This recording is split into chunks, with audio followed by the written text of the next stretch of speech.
আসসালামু আলাইকুম সুপ্রিয় শিক্ষার্থীবৃন্দ, আশা করি সকলে ভালো আছো, সুস্থ আছো। আমি আবারও হাজির হয়েছি ডাটা স্ট্রাকচার অ্যান্ড অ্যালগরিদমের চতুর্থ ক্লাসে। তো আশা করি আজকে আমরা সার্চিং এর প্রথম অংশ আমরা এর আগের টিউটোরিয়ালে দেখেছি এবং বাকি যে কোশ্চেনগুলো ছিল, বাকি যে টপিকসগুলো ছিল সেগুলো আজকে আমরা দেখব। তো চলো দেখা যাক আজকে আমাদের টপিকসগুলো আলোচনা করব, সেই টপিকসগুলো জেনে আসি। আজকে আমাদের টপিকসগুলো হচ্ছে যে linear search algorithm, linear search algorithm লিখব। লিনিয়ার সার্চ এর ক্ষেত্রে কোর্স কেস এবং এভারেস্ট কেস কমপ্লেক্সিটি লিখব। লিনিয়ার সার্চ এবং বাইনারি সার্চ এর মধ্যে পার্থক্য লেখো। তো আমরা গত ক্লাসে শিখেছি যে লিনিয়ার সার্চ কি, বাইনারি সার্চ কি, লিনিয়ার সার্চ বাইনারি সার্চের সীমাবদ্ধতা, আরো আমরা অনেক টপিকস এবং অনেক কোশ্চেন আমরা শিখেছি। তো আমাদের যে কোশ্চেনগুলা বাকি ছিল সেই কোশ্চেনগুলো আজকে আমরা দেখব। তো চলো আমরা চলে যাই আমাদের সরাসরি অনলাইন ক্লাসে। তো সকলকে উদ্দেশ্য করে আমি একটি কথা বলছি যে তোমরা যখন এই বাইনারি সার্চ এবং লিনিয়ার সার্চ এর ক্লাসটি করবে তখন তোমরা অবশ্যই সামনে খাতা কলম নিয়ে নোট নিবে। যদি খাতা কলম নিয়ে নোট না নাও তাহলে এই অ্যালগরিদম বোঝা এবং শেখা তোমাদের জন্য কষ্ট হয়ে যাবে। এজন্য তোমরা যখন এই ভিডিওটি দেখবে অবশ্যই তোমরা খাতা এবং কলম সামনে নিয়ে নোট নিবে। তো চলো আমরা চলে যাই আমাদের আজকের ক্লাসে। তো আমরা গত ক্লাসে শিখেছিলাম যে বাইনারি সার্চ কি, binary search limitation, linear search কি, লিনিয়ার সার্চ কিভাবে কাজ করে, বাইনারি সার্চ কিভাবে কাজ করে, এটা আমরা গত ক্লাসে দেখেছি। তো আজকে আমরা দেখব লিনিয়ার সার্চ। তো লিনিয়ার সার্চের আগে আমরা যদি বলতে পারি যে লিনিয়ার সার্চ, লিনিয়ার সার্চ কি? লিনিয়ার সার্চটা হচ্ছে যে বাইনারি সার্চ, যেমন একটা অ্যারে থেকে আমরা যদি একটা অ্যারে নিই, অর্থাৎ নির্দিষ্ট আইটেমকে খুঁজে বের করা। অর্থাৎ বাইনারি সার্চের ক্ষেত্রে কিভাবে আমরা আইটেমকে খুঁজে বের করি? বাইনারি সার্চের ক্ষেত্রে আমাদের এর মধ্যে যদি আমাদের ভ্যালু থাকে 6টা ভ্যালু থাকে, তো আমাদের এই বাইনারি সার্চের ক্ষেত্রে আমাদের কি করণীয় ছিল? আমাদের করণীয় ছিল যে আমাকে প্রথমে দেখতে হবে যে আমার অ্যারের মধ্যে কোনো ডাটা আনসর্টেড আছে কিনা, অর্থাৎ পর্যায়ক্রমে মানের ক্রম অনুসারে সাজানো আছে কিনা। যদি মানের ক্রম অনুসারে সাজানো না থাকে তাহলে আমরা ওই ডেটাগুলোকে মানের ক্রম অনুসারে আমাদেরকে সাজিয়ে নিতে হবে। এটা ছিল বাইনারি সার্চের ক্ষেত্রে আমাদের খুঁজে বের করার পদ্ধতি। কিন্তু আমরা যদি এখন লিনিয়ার সার্চের কথা বলি, তো লিনিয়ার সার্চ শর্টেড অথবা আনশর্টেড উভয় ধরনের ডাটা অ্যারে থেকে আমাদের নির্দিষ্ট মানের ডাটা আইটেমকে আমরা খুঁজে বের করতে পারি। তো সেক্ষেত্রে আমরা কি করতে পারি? সেক্ষেত্রে আমরা প্রথমে আমাকে দেখতে হবে এটা শর্টেড এবং আনশর্টেড কিনা। লিনিয়ার সার্চের ক্ষেত্রে শর্টেড এবং আনশর্টেড উভয় ক্ষেত্রে আমরা নির্দিষ্ট ডাটাকে খুঁজে বের করতে পারি। তো আমরা যদি একটি ডাটা নামে যদি একটি অ্যারে নিয়ে থাকি তাহলে এই অ্যারেতে আমার 6টি ডাটা রয়েছে এবং এই অ্যারে থেকে আমরা এখন 4টিকে যদি আমরা খুঁজে বের করি তো অবশ্যই আমাদের কি করতে হবে? আমাকে প্রথমে দেখতে হবে যে এর ইনডেক্স ভ্যালু, প্রত্যেকটার জন্য একটা ইনডেক্স ভ্যালু আছে। তো ইনডেক্স ভ্যালুটা হচ্ছে ওই অ্যারেতে ওই ডাটার স্থান কত নম্বরে সেটাকে আমরা এখানে বুঝে থাকি। সো এখানে যদি আমরা 10 এর কথা বলি তাহলে 10 আমার সর্বপ্রথম আছে এবং 10 এর ইনডেক্স ভ্যালু 1, 22, এভাবে আমাদের ইনডেক্স ভ্যালু গুলো নির্ণয় করা হয়। তো আমাদের ইনডেক্স ভ্যালু প্রথম কি হবে যে আমরা যখন লিনিয়ার সার্চের ক্ষেত্রে যখন আমরা কোন নির্দিষ্ট ডাটাকে খুঁজে বের করব তখন আমাদের কি করতে হবে যে এই প্রথম ডাটাটি দ্বিতীয় ডাটার সঙ্গে তুলনা করবে যে 10 কি 20 এর থেকে বড় যদি না হয় তখন চলে যাবে 20-এ। সরি। তো তারপরে কি করবে, তখন যখন দেখবে যে আসলে এই 20 আমার কাঙ্ক্ষিত আইটেম না, তখন আমার ইনডেক্স ভ্যালু আবার 20 কার সাথে কম্পেয়ার করবে, আমার 30 সঙ্গে। এভাবে আমার নির্দিষ্ট ডাটা খুঁজে বের করবে, মানে কি একটা ডাটার সঙ্গে পরের ডাটাটা কম্পেয়ার করবে, যদি না হয় পরের ডাটাটি তারপরের ডাটার সঙ্গে কম্পেয়ার করবে। তো এইভাবে আমাদের লিনিয়ার সার্চ পদ্ধতিতে আমাদের কি করা হয়, নির্দিষ্ট আইটেমকে খুঁজে বের করা হয়। তো আমরা এখন লিনিয়ার সার্চ, আমরা বলেছিলাম যে লিনিয়ার সার্চ আর বাইনারি সার্চ।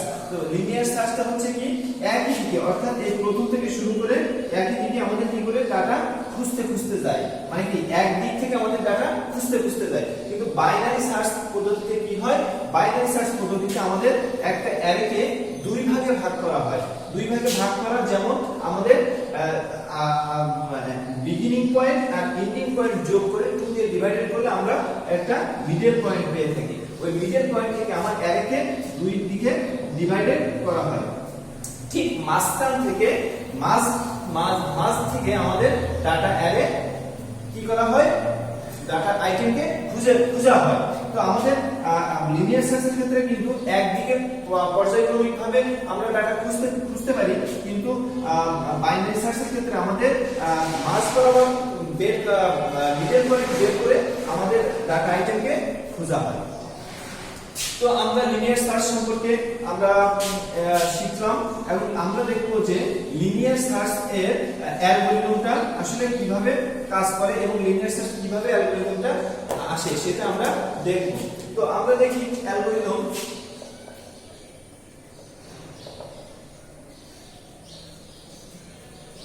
অ্যালগরিদমটা হচ্ছে যে আমাদের প্রথম আমরা যদি দেখি যে গিভেন দেওয়া আছে an array element and array data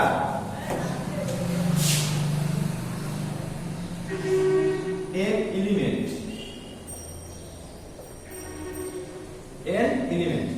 তো আমরা দেখি n এলিমেন্টটা কি, যে n এলিমেন্টটা হচ্ছে যে আমার একটা অ্যারেতে কতগুলো ডাটা রয়েছে তার সংখ্যাই হচ্ছে n।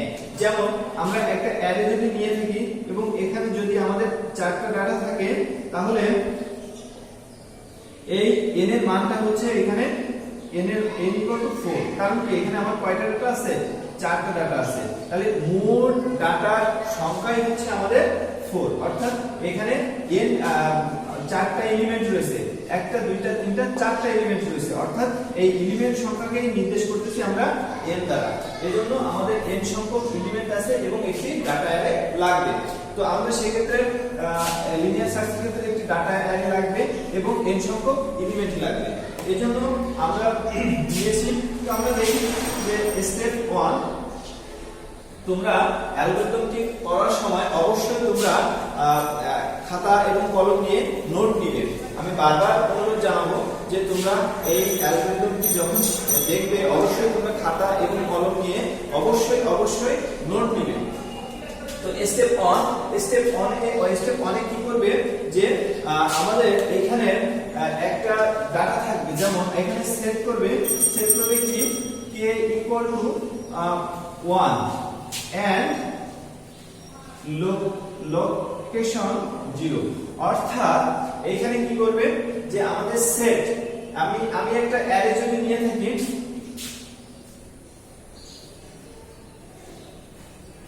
আমি এখানে একটি অ্যারে নিয়েছি 10 20 30 40 50 এবং ইনডেক্স গুলো 1 2 3 4 5। তো আমি এখানে ডাটা কে নামে একটি অ্যারে নিয়েছি। তো এইখানে আমার এইখানে ডাটা অ্যারে নামে একটি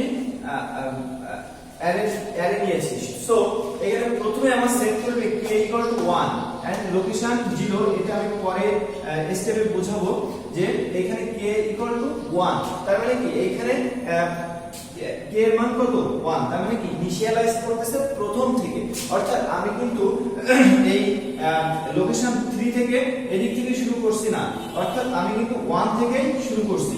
এজন্য আমাদের সেট k ইকুয়াল টু 1, অর্থাৎ k প্রথম থেকে শুরু হচ্ছে, এজন্য k এর মান 1। তো আমরা সেট k ইকুয়াল টু 1, তারপরে স্টেপ 2 তে এসে কি করবে যে রিপিট স্টেপ 3 and 4 while, তার মানে রিপিট করবে স্টেপ 3 এবং 4 কখন, যখন k এর মান n এর থেকে ছোট বা সমান হবে, অর্থাৎ k এর মান যখন n এর থেকে ছোট অথবা সমান হবে ততক্ষণ না পর্যন্ত স্টেপ 3 এবং স্টেপ 4 কি করবে রিপিট করবে। তো আমরা এখানে স্টেপ 3 তে এসে কি করবে, স্টেপ 3 তে এসে ইফ যদি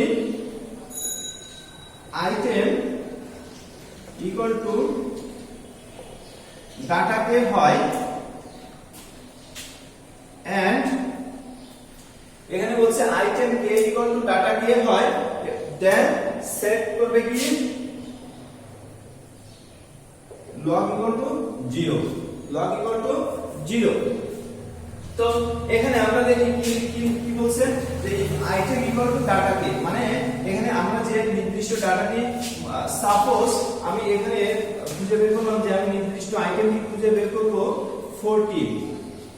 তো এখানে আইটেমটি যদি আমার ডাটা কে সমান হয় তাহলে সে কি করবে, সে ডাটার মানটা দিয়ে দিবে। অর্থাৎ আমি যদি এখানে যদি 40 টাকে যদি আমি খুঁজতে যাই তাহলে আমি ইনডেক্স ভ্যালু 4 এ গেলে কিন্তু আমি নির্দিষ্ট আমার আইটেমটি খুঁজে পাচ্ছি।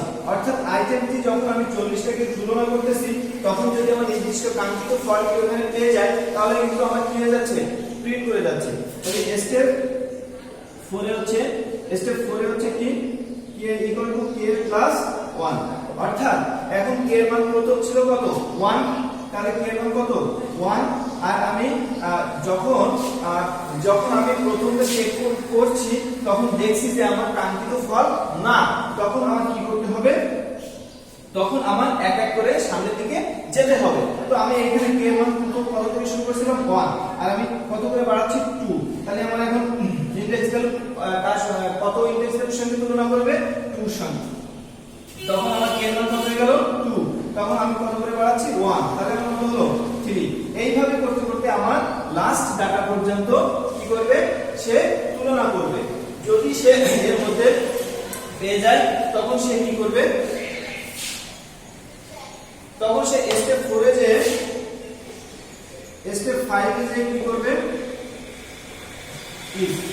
যদি এটা না কাঙ্ক্ষিত না ডাটা যদি আমরা না পাই, অর্থাৎ আমাদের যদি তুলনা করে যদি আমি প্রথমেই আমার কাঙ্ক্ষিত আইটেমটি পেয়ে যাই সেক্ষেত্রে আমার কি হবে লোকেশন 0, আর ওই অ্যারে থেকে যদি আমার কি হয় কোনো নির্দিষ্ট আইটেমকে আমি খুঁজে না পাই তখন আমার লোকেশন কিন্তু 0 দেখিয়ে দেবে। অর্থাৎ আমি প্রথমেই বলেছিলাম লোকেশন ইকুয়াল 0, অর্থাৎ লোকেশনটা হচ্ছে 0। তো লোকেশন যদি আমি এই অ্যারের মধ্যে কোনো কাঙ্ক্ষিত ফলাফল না পাই সেক্ষেত্রে আমার লোকেশন দেখাই দেবে যে লোকেশন 0। তো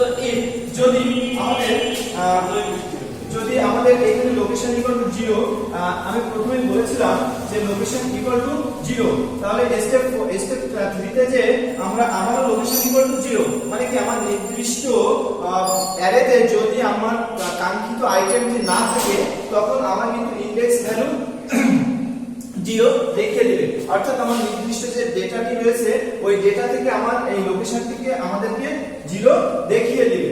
অর্থাৎ আমরা এখন সেই লোকেশন যদি লোকেশন ইকুয়াল টু 0 হয় দেন কি করবে, লোকেশন ইকুয়াল টু যদি 0 হয়, যদি অ্যারের মধ্যে নির্দিষ্ট ডাটা খুঁজে না পায় সেক্ষেত্রে কি হবে, তখন আমরা কি লিখে দিবে যে while, তখন আমাদের লিখে দিবে যে while item is in array,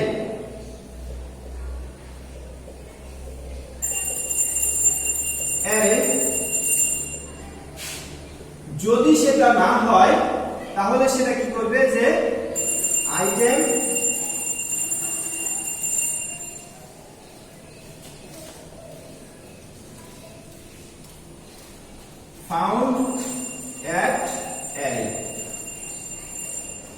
তার মানে কি যদি লোকেশন ইকুয়াল টু 0 হয় তখন কখন 0 হবে যখন আমার অ্যারেতে কোনো আইটেম থাকবে না তখন আমার লোকেশনটা 0 দেখাই দেবে আর যদি আইটেমটি আমার অ্যারেতে থাকে অবশ্যই সেটা আমার প্রিন্ট করে দেখিয়ে দিবে কি আইটেম ফাউন্ড অ্যাট অ্যারে তার মানে কি আমি আমার নির্দিষ্ট কাঙ্ক্ষিত ফল আমি অ্যারেতে পেয়েছি অর্থাৎ স্টেপ 6 এ যে কি করবে এক্সিট হয়ে বের হয়ে আসবে অর্থাৎ এখানে আমরা সহজে বুঝতে পারলাম যে আসলে লিনিয়ার সার্চ অ্যালগরিদম কিভাবে কাজ করে অর্থাৎ আমরা এখানে লোকেশন ইকুয়াল টু 0 হয় while item is in array আর যদি সেটা না হয় তাহলে item found at array অর্থাৎ আমি অ্যারেতে আমার নির্দিষ্ট কাঙ্ক্ষিত ডাটাটি খুঁজে পেয়েছি তো আমরা এইভাবে লিনিয়ার সার্চ অ্যালগরিদমটি আমরা সহজে শিখেছি তো আমরা চলে যাব নেক্সট কোশ্চেনে আমাদের নেক্সট কোশ্চেনটা হচ্ছে যে এটা ম্যাক্সিমাম পরীক্ষায় আমাদের আসে যে লিনিয়ার সার্চের ক্ষেত্রে পোস্ট কেস এবং এভারেস্ট কেস নির্ণয় করার ক্ষেত্রে আমাদের একটা ফর্মুলা আছে সেই ফর্মুলাটা আমাদের আসতে পারে তো আমাদের ফর্মুলাটা কিভাবে আসতে পারে ফর্মুলাটা যে আমাদের আসতে পারে যে এখানে এইভাবে আসতে পারে লিনিয়ার সার্চের ক্ষেত্রে পোস্ট কেস এবং এভারেস্ট কেস কমপ্লেক্সিটি লেখো এবং লিনিয়ার সার্চ ও বাইনারি সার্চের মধ্যে পার্থক্য লেখো তো আমরা চলে যাচ্ছি কোশ্চেন নাম্বার 2 লিনিয়ার সার্চের ক্ষেত্রে পোস্ট কেস এবং এভারেস্ট কেস কমপ্লেক্সিটি লেখো আবার এটাও আসতে পারে যে দেখাও যে লিনিয়ার সার্চের ক্ষেত্রে পোস্ট কেস এবং এভারেস্ট কেস কমপ্লেক্সিটি fn সমান n প্লাস 1 ভাগ 2 মানে কি এই ফর্মুলাটা আমাদের প্রমাণ করতে পারে আমরা এইভাবে আসতে পারে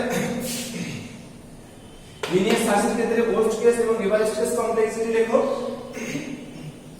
অথবা fn equal to n plus 1 ভাগ 2 এটাও প্রমাণ করতে বলতে পারে তো আমরা প্রমাণ করতে হলে অথবা কমপ্লেক্সিটি যদি আমাদের নির্ণয় করতে পারে তো অবশ্যই আমরা পোস্ট কেস এভারেস্ট কেস নির্ণয় করতে পারব তো আমরা দেখি যে লিনিয়ার সার্চের ক্ষেত্রে কি হয় যে লিনিয়ার সার্চের কমপ্লেক্সিটি n সংখ্যক এলিমেন্ট বিশিষ্ট যে ডাটা অ্যারেতে মানে আমরা যদি এইখানে একটি অ্যারে নিয়ে থাকি এবং সেটা যদি n সংখ্যক হয় যেমন 10 20 30 40 50 ইনডেক্স হলো 1 2 3 4 5 এই অ্যারেটার নাম হচ্ছে ডাটা অর্থাৎ আমাদের এই ডাটা অ্যারে থেকে যদি n সংখ্যক এলিমেন্ট থাকে এবং এই অ্যারে থেকে নির্দিষ্ট আইটেমকে খুঁজে পাওয়ার জন্য সর্বোচ্চ যে যতগুলো তুলনা করা হয় একটার সঙ্গে আরেকটা যতগুলো তুলনা করা হয় তার পরিমাপ হচ্ছে fn হচ্ছে একটি অ্যারেকে খুঁজে বের করতে যতবার তুলনার প্রয়োজন হয় তার পরিমাপ হচ্ছে fn তো আমরা পোস্ট কেস কমপ্লেক্সিটি এবং এভারেস্ট কেস কমপ্লেক্সিটি আমরা দেখে এসেছি আসলে কি পোস্ট কেস কমপ্লেক্সিটি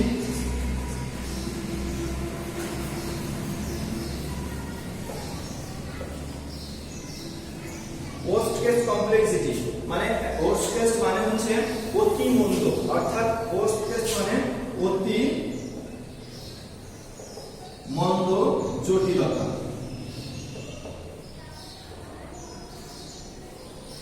অর্থাৎ আমরা পোস্ট কেস যদি একটি অ্যারে থেকে কোনো নির্দিষ্ট ডাটাকে খুঁজে বের করতে হয় এবং ওই নির্দিষ্ট ডাটা যদি ওই অ্যারের শেষ উপাদানটি হয় তাহলে এবং ওই অ্যারে বা ওই নির্দিষ্ট অ্যারেতে যদি আমাদের কোনো আইটেম না থাকে অর্থাৎ কি বলছি যে কোনো অ্যারে থেকে যদি আমাদের কোনো ডাটাকে খুঁজে বের করার প্রয়োজন হয় বা খুঁজে বের করতে চাই এবং ওই নির্দিষ্ট আইটেমটি যদি অ্যারের শেষ উপাদানটি হয় এবং ওই অ্যারেটি যদি ওই আইটেমটি যদি অ্যারেতে না থাকে সেক্ষেত্রে আমরা কি করতে পারি, তাহলে যদি মোট এলিমেন্ট সংখ্যা n হয়, যদি এলিমেন্ট সংখ্যা n হয়, তাহলে যতগুলো পরিমাপ করা হবে সেটা হচ্ছে যে আমাদের পরিমাপ হচ্ছে fn।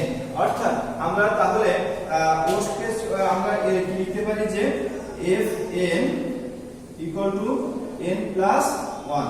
এটা আমরা এক নম্বর ফর্মুলা দিতে পারি। অর্থাৎ আমরা এভারেস্ট কেস কমপ্লেক্সিটি যদি মোট পরিমাণ n সংখ্যক এলিমেন্ট থাকে এবং ওই এলিমেন্টের যদি আমাদের মোট পরিমাণ fn হয়, তাহলে আমরা fn সমান লিখতে পারি যে n plus 1।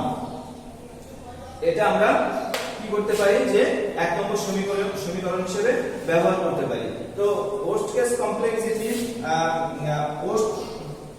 Post case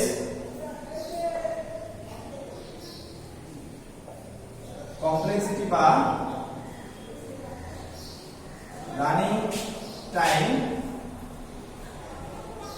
n এর সমানুপাতিক। অর্থাৎ পোস্ট কেস কমপ্লেক্সিটি বা রানিং টাইম n এর সমানুপাতিক সময় লাগবে, অর্থাৎ n সমানুপাতিক সময় লাগবে। তার মানে একটা অ্যারে থেকে নির্দিষ্ট পরিমাণ ডাটা খুঁজে বের করতে আমাদের n এর সমানুপাতিক সময় দরকার। তো আমরা এভাবে আমরা পোস্ট কেস কমপ্লেক্সিটি নির্ণয় করলাম। এবার আমরা দেখব যে average case complexity. Average case কমপ্লেক্সিটিটা হচ্ছে যে আমাদের পোস্ট কেসটা হচ্ছে অতি মন্দ, আর এভারেজ মানে গড় ক্ষেত্র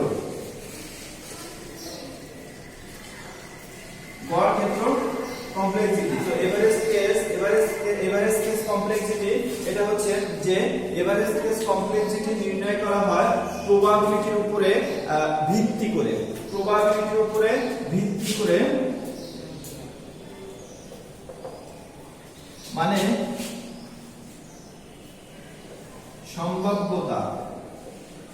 অর্থাৎ এই এভারেস্ট কেস কমপ্লেক্সিটি নির্ণয় করা হয় প্রবাবিলিটির উপরে নির্ভর করে।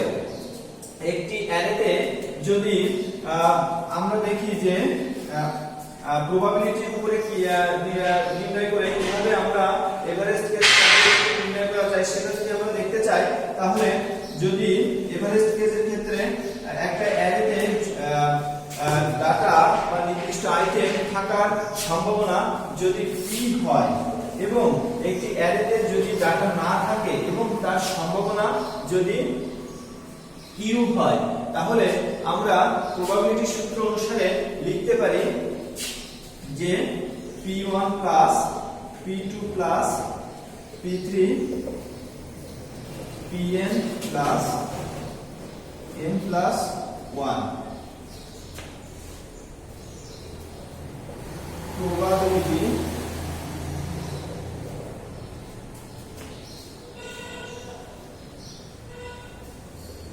সূত্র অনুসারে। তো এখানে আমরা যদি আমাদের প্রবাবিলিটি থাকার সম্ভাবনা যদি p হয় এবং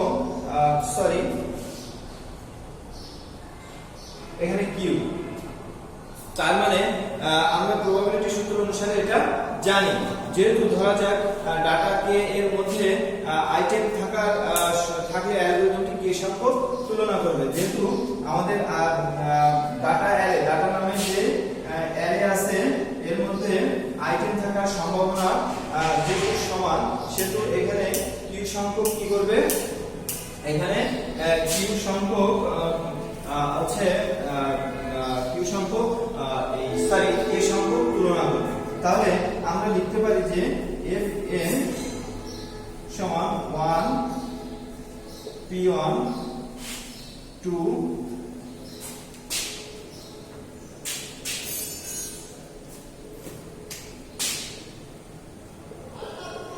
1 p1 2 p2 3 p3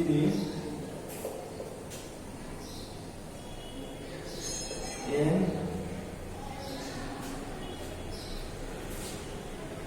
pn plus n plus 1 by q। তাহলে তুলনা করে। এবং এটা আমরা আরো জানি যে যদি ডাটা কে এর মান খুবই ক্ষুদ্র হয় এবং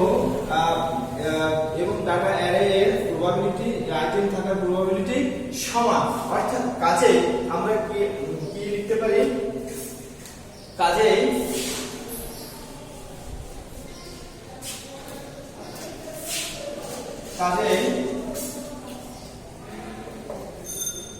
কিউ সর্বসম 0 এবং কিউ সর্বসম 0 এবং পাই সমান 1/n, এবং সেই অনুসারে আমরা যদি জানি যে এটা fn সমান 1/n plus 2n n plus 3 1/n plus n into n plus n plus 1 equal to 0। এখানে আমরা লিখতে পারি যে 1 plus 2 plus 3 plus n 1/n common নিয়েছি, তাহলে এখানে আমরা লিখতে পারি যে n into n plus 1 by 2 into 1/n।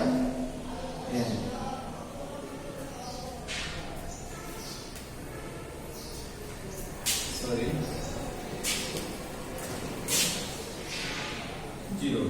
তাহলে এটা আমরা এখন আবারও কি লিখতে পারি, আমরা আবারও লিখতে পারি যে n into n plus 1/2 1n, তাহলে এখন তো আমরা লিখতে পারি n plus 1/2, অর্থাৎ আমরা fn,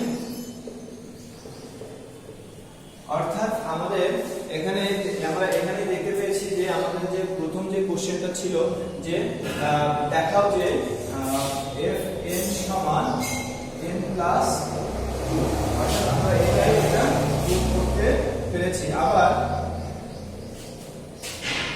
আমরা এখানে আবার কি অন্য কোশ্চেন আসতে পারে যে লিনিয়ার সার্চের ক্ষেত্রে পোস্ট কেস এবং এভারেস্ট কেস কমপ্লেক্সিটি লেখো।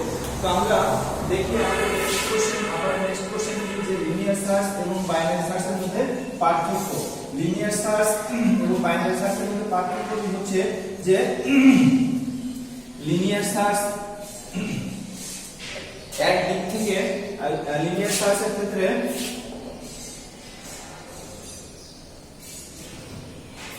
যে লিনিয়ার সার্চের ক্ষেত্রে যে শর্টেড আনশর্টেড ডাটা দ্বারা শর্টেড এবং আনশর্টেড ডাটা থেকে আমরা নির্দিষ্ট আইটেমকে খুঁজে বের করতে পারি, এবং বাইনারি সার্চের ক্ষেত্রে অবশ্যই ডাটা শর্টেড হতে হবে। নাম্বার 2, যে বাইনারি সার্চের ক্ষেত্রে n সংখ্যক কি করবে, n সংখ্যক পরিমাণ ডাটা সর্বাধিক সমানুপাতিক সময় লাগবে, এবং লিনিয়ার ডাটার ক্ষেত্রে n সংখ্যক সমানুপাতিক ডাটা সময় লাগবে, এবং বাইনারি সার্চের ক্ষেত্রে log 2n পরিমাণ ডাটা সময় লাগবে। বাইনারি সার্চ লিনিয়ার সার্চের ক্ষেত্রে হোস্ট কেস fn সমান n plus 1, এবং বাইনারি সার্চের ক্ষেত্রে সমান, এবং বাইনারি সার্চের ক্ষেত্রে যে আমাদের host case average fn log 2n plus 1, এবং লিনিয়ার সার্চের ক্ষেত্রে যে এভারেজ কেস হচ্ছে যে fn equal to n plus 1/2, এবং বাইনারি সার্চের ক্ষেত্রে এভারেজ কেসটি হচ্ছে fn log 2n plus 1। তো আমরা লিনিয়ার সার্চ এবং বাইনারি সার্চের মধ্যে পার্থক্য আমরা দেখেছি। তো আজকে আমরা কি কি শিখেছি, যে লিনিয়ার সার্চ এর অ্যালগরিদম লেখো, লিনিয়ার সার্চ এর হোস্ট কেস এবং এভারেজ কেস কমপ্লেক্সিটি লেখো, লিনিয়ার সার্চ এবং বাইনারি সার্চের মধ্যে পার্থক্য লেখো। তো সুপ্রিয় শিক্ষার্থীবৃন্দ, আজকের ক্লাস এখানেই সমাপ্তি। যে আজকের ক্লাসে যদি তোমাদের বুঝতে কোনো সমস্যা হয় অবশ্যই আমার সঙ্গে তোমরা যোগাযোগ করবে, কন্ট্যাক্ট করবে, কমেন্টসের মাধ্যমে জানাইতে পারবে, ইনবক্সের মাধ্যমে জানাইতে পারবে। তো আজকের ক্লাসে এখানেই আমি পরিসমাপ্তি ঘোষণা করছি। আল্লাহ হাফেজ।